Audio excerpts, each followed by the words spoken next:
In the last episode, we covered Oswald's time in the Marines, from his enlistment and initial training in San Diego, Camp Pendleton, Jacksonville, and Biloxi, to his deployment overseas in Japan.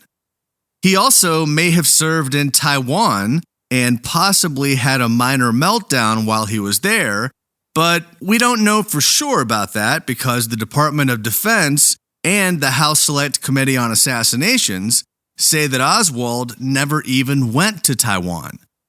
In this episode, we continue looking at Oswald's military service with a focus on his return to California.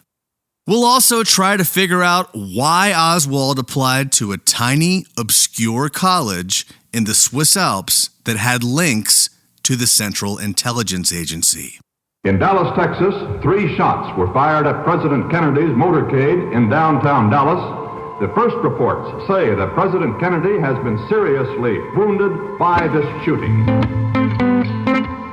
The flash, apparently official, President Kennedy died at 1 p.m. Central Standard Time.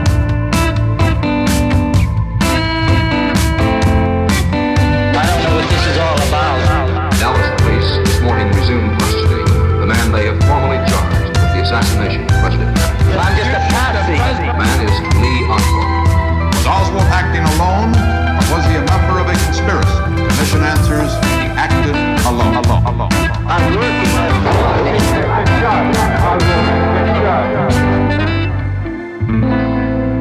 I'm just a patsy. This is Solving JFK. I'm your host, Matt Crumpton. According to his Marine Corps records, Lee Harvey Oswald had requested and was granted an extension of his overseas tour in Japan.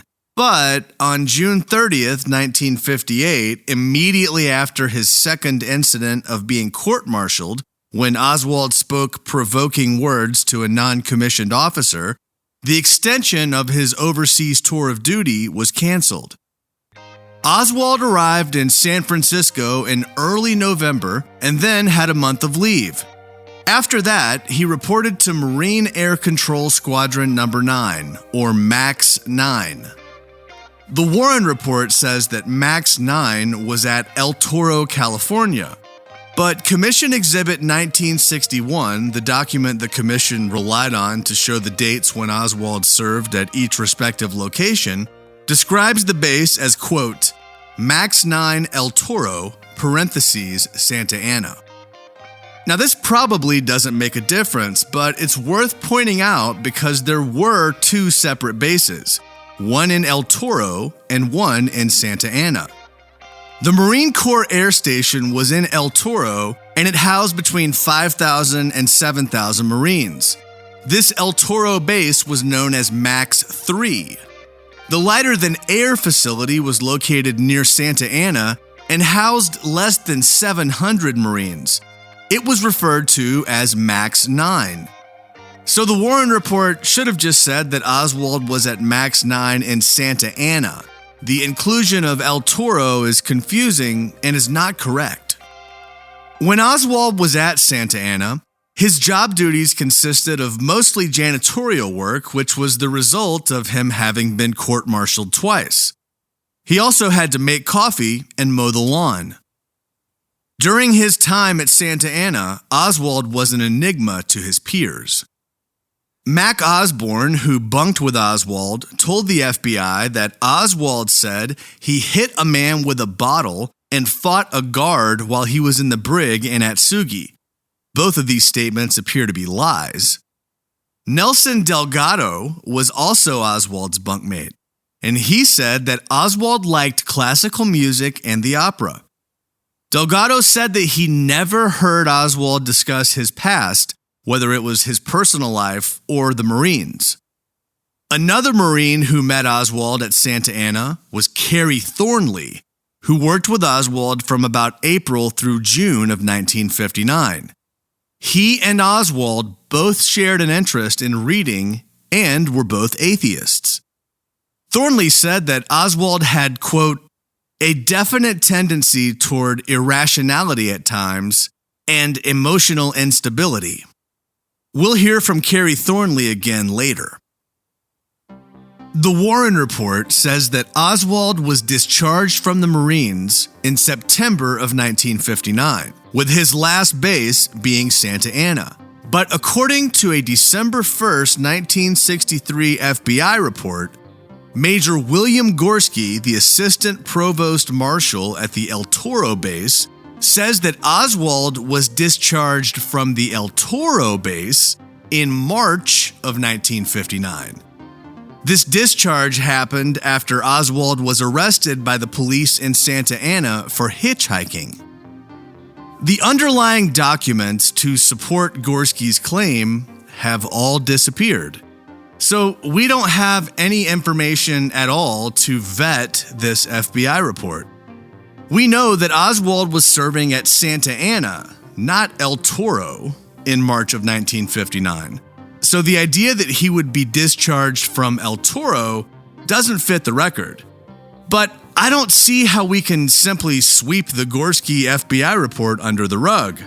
Did the Assistant Provost Marshal at the El Toro base just make up a false story about Oswald getting arrested for hitchhiking? Or is something else going on here? On top of the Gorski FBI report, there's one more potential piece of evidence to show that Oswald may not have been in Santa Ana for most of 1959. A man named Valentine Ashworth wrote a letter to Jim Garrison in 1967 saying that he knew Oswald and spent time with Oswald before he went to Russia. Ashworth, who claimed that he was a captain in the Cuban Raider Command, said that he met Oswald in New Orleans and ended up being his roommate there. He also claims that he traveled with Oswald to Columbus, Ohio, where he and Oswald attempted to join the Cuban Exile Army.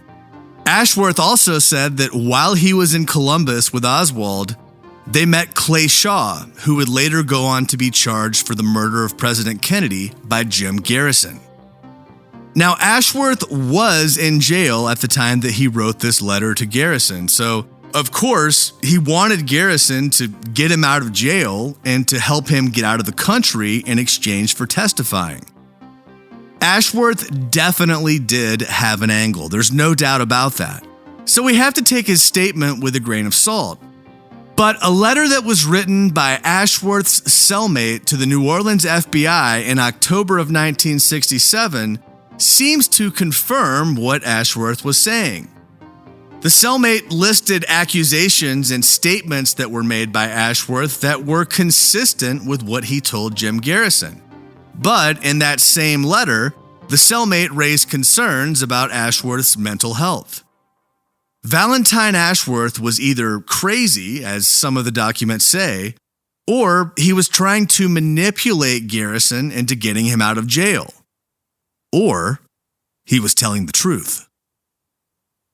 David Bucknell was a Marine who served with Oswald in Santa Ana. Now, Bucknell wasn't interviewed by the FBI or the Warren Commission, but he did speak with Mark Lane, and he told him a few things about Oswald that are sure to get your attention.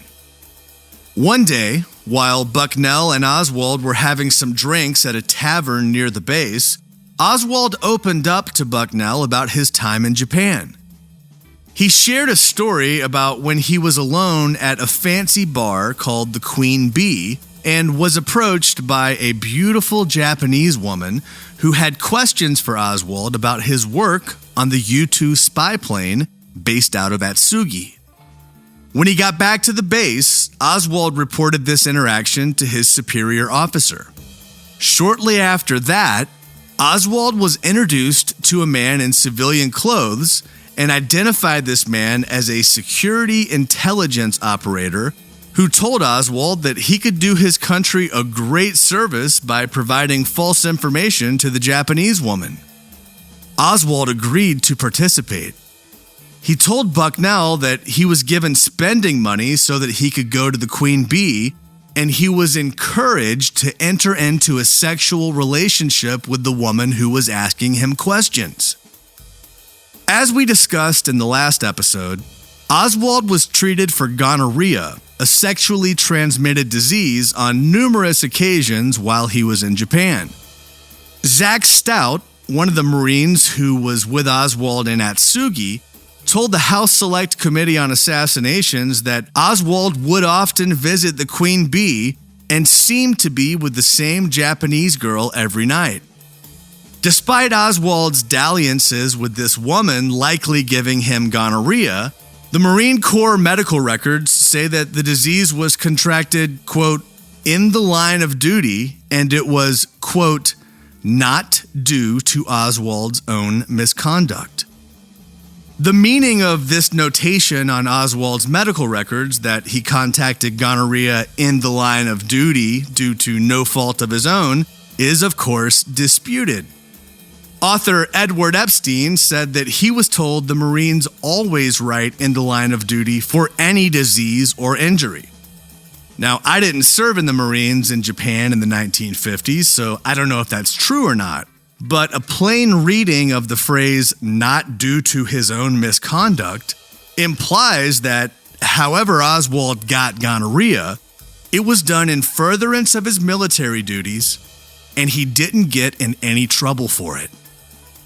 Aside from the gonorrhea diagnosis, another reason to entertain David Bucknell's story about what Oswald told him is that the Queen Bee was too expensive for most enlisted men. It never made sense that Oswald would be able to afford going there on a regular basis. This idea that Oswald was given money by the CIA or the military or whoever for the purpose of spreading disinformation to his Japanese girlfriend sounds wild. But we also know that Oswald probably wouldn't have been able to afford the Queen Bee without some help. The things that Bucknell told Mark Lane about Oswald's time in Japan are just Bucknell's recollections of what Oswald told him. In the vernacular of the rules of evidence, we call this hearsay. But Bucknell also told Lane about experiences that he had with Oswald in Santa Ana that suggest that Oswald may have had intelligence connections while he was in the Marines. Bucknell said that in 1959, Oswald, Bucknell, and others were ordered to meet with a civilian to discuss participating in an intelligence operation against communists in Cuba. Oswald was selected and agreed to participate. He told Bucknell that the person who served as his contact for intelligence operations at Santa Ana was the same person he had worked with in Atsugi. Oswald also shared with Bucknell that he, quote, was going to be discharged from the Marine Corps very soon and that he would surface in the Soviet Union. He said he was being sent there on assignment by American intelligence and would return to the United States as a hero in 1961. If what Bucknell says is true, it's some of the most important testimony that we've heard so far. On the other hand, let's not forget the source of the claim. It doesn't have the same credibility level as under oath testimony, but it is coming from someone who was there with Oswald, even if it was published in Hustler magazine. One of the most overlooked moves that Oswald made while he was in the Marines was his application to Albert Schweitzer College in Churwalden, Switzerland. Oswald applied to Albert Schweitzer on March 19th of 1959. On June 19th, after receiving an acceptance letter from the school, Oswald sent in $25 as a deposit to hold his seat. In May, Oswald received a list of 13 students who would also be attending Albert Schweitzer. Despite Oswald telling his friend Nelson Delgado that he was planning to attend college in Switzerland, Oswald never had any further communications with Albert Schweitzer College after sending the deposit. He never even visited Switzerland. Later, when Oswald applied for a passport, just before he was discharged from the Marines, Oswald listed the reason for travel as, quote, to attend the College of A. Schweitzer in Chur, Switzerland, and the University of Turku in Finland. Vincent Bugliosi raised what I thought was a good point on Oswald's application to Albert Schweitzer. He said, quote, Oswald's intention to attend the staid Albert Schweitzer College is jarring, to say the least, and cannot be taken at face value. On the other hand, it is equally hard to see, if it were all a ruse, what the purpose of that ruse would be. Now, I agree that this application can't be taken at face value, but as you will see, there are reasons for Oswald to apply to a college somewhere in Europe. One possible answer for why Oswald would apply to a college overseas is that the Marines were required to serve 3 years of inactive duty after being discharged. Travel abroad was not allowed during that 3-year period without a valid reason. Going to college abroad was considered one of the valid reasons and was thus an exception to the rule. This meant that Oswald could leave the country during his 3 years of inactive service instead of having to wait another 3 years if he said he was going to college somewhere overseas. That's why Oswald would apply to any college overseas. After all, it didn't matter where he was going to college for him to be able to get around the 3 years of no travel during inactive duty rule. It could have been anywhere in Europe. So the real question is, why on earth did Lee Harvey Oswald apply to Albert Schweitzer College? There had to be other European schools with cheaper application fees if his only intention was to have a decoy school to justify getting around the 3 years of inactive service rule. The village of Churwalden, nestled in the dramatic mountains of the Swiss Alps, was the home for Albert Schweitzer College. There was no bus or railway service to the village. The college opened its doors to students in the fall of 1954. In the 1958 to 59 school year, which is when Oswald applied, a total of only 30 students were in the graduating class, and none of them were from Switzerland. So where did this mysterious college come from? The school was started by the International Association for Religious Freedom and its fundraising arm, the Friends of Albert Schweitzer College, Inc., a New York corporation that had 3 directors, one of them being Percival Brundage. Brundage wasn't just a director, he was the president of the Friends of Albert Schweitzer College from 1953 until 1958. So who exactly was Percival Brundage? Brundage served in the Bureau of the Budget for the Eisenhower administration from 1954 until 1960 and was the director of the budget from 1956 to 1958. Multiple credible reports have shown that Brundage had other ties that weren't visible at surface level. In 1979, the New York Times wrote, quote, in 1973, Percival Brundage and another former government official were said by sources in the charter airline industry to have acted for the Central Intelligence Agency in the 1960 purchase by the CIA of Southern Air Transport of Miami. The agency apparently used the airline in paramilitary missions in the Congo, Caribbean, and Indochina. A Newsweek article on May 19th of 1975 said that Percival Brundage was linked to 4 CIA front companies: Double Check Corp., which was used to recruit pilots for covert missions against Cuba; the Robert R. McMullen Company, which provided cover for CIA personnel in Stockholm, Mexico City, and Singapore; Zenith Technical Enterprises, which organized and funded Operation Mongoose; and Southern Air Transport, an airline used by the CIA during Iran-Contra, which would go on to be sold to Jeffrey Epstein financer Leslie Wexner. So the New York Times and Newsweek say that the president of Friends of Albert Schweitzer College worked with the CIA.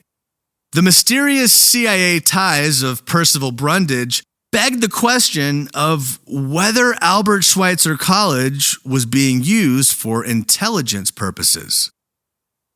I keep coming back to the subject of how could Oswald have possibly known about Albert Schweitzer College, and why did he choose that particular school to send his application to?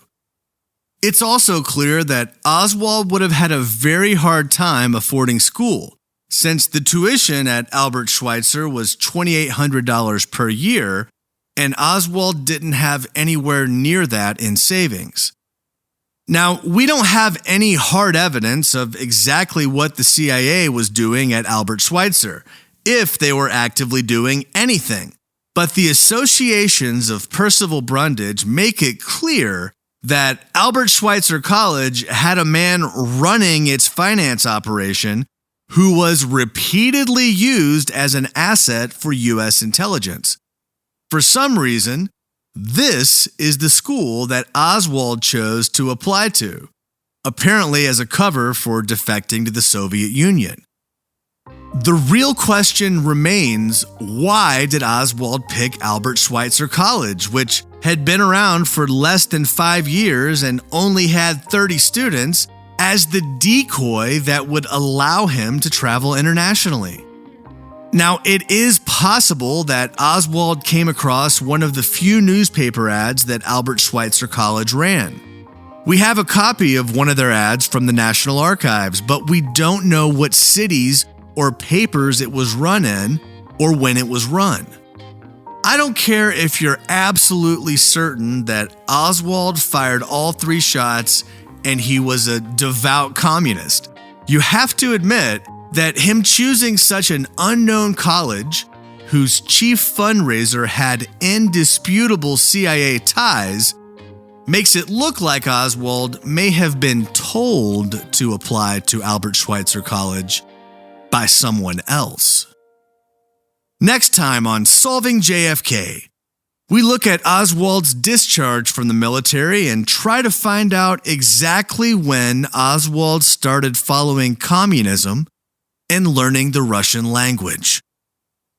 If you heard anything that you believe is out of context, or if you have additional information to offer, you can let us know at solvingjfkpodcast@gmail.com. Please provide citations to the record for any fact that you're relying on. For transcripts, sources, and official podcast merchandise, visit solvingjfkpodcast.com. In Dallas, Texas, 3 shots were fired at President Kennedy's motorcade in downtown Dallas. The flash, apparently official. President Kennedy died at 1 p.m. Central Standard Time. Thanks for listening. Visit solvingjfkpodcast.com for more information. I'm just